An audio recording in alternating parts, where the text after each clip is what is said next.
Hello everyone, today I'm gonna teach you delicious fine dining canapés, corn cylinders with feta cheese foam and red wine gel.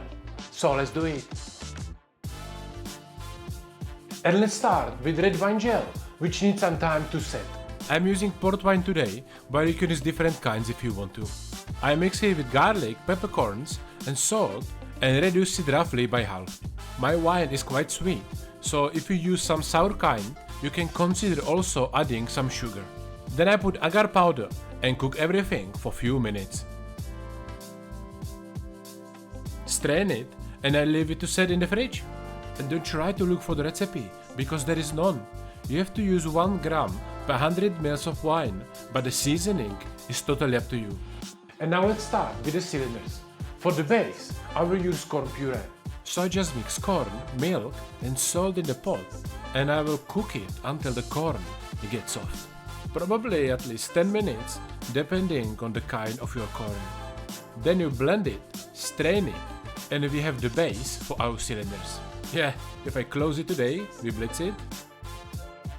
Recipe for the cylinder mix will be in the description down below. And you can for sure ask me now why sometimes I give exact recipes and sometimes not. Because there is a difference between recipes for taste and recipes for technique.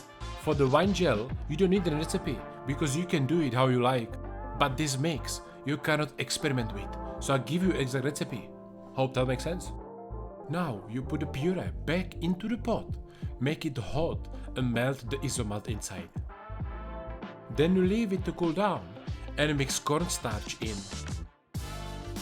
At this point, you can put any bonus spices if you want to, and you have to spread it on baking paper nice and thin.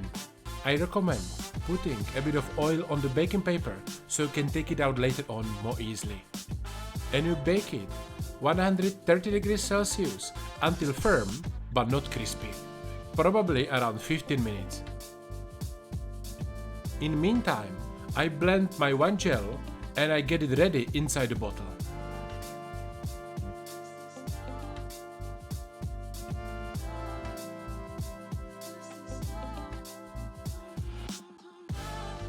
At this moment, the mix should be hard enough to cut it, but not too hard because we need to roll it.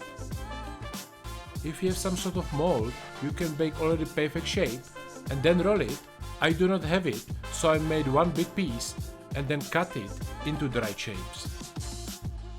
You can do it different ways, but in the end, you have to roll it around metal cylinders and bake it same temperature, 130 degrees Celsius until crispy. Probably 10 to 20 minutes.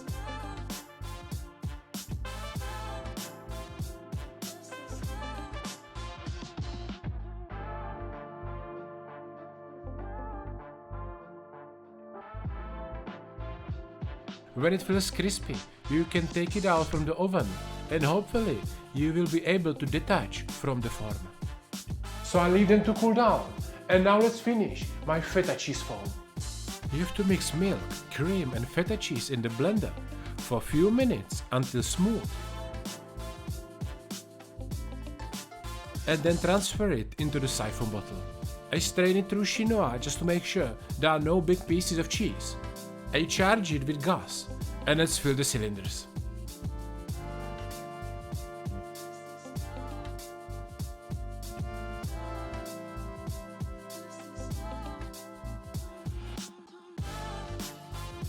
I put small dots of wine gel on the top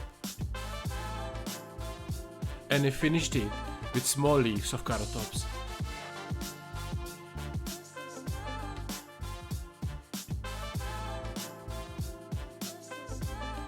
And if you want to learn another cool cylinders, check out this video and learn how you can make beetroot cylinders with goat cheese at home. Thank you for watching and I see you soon.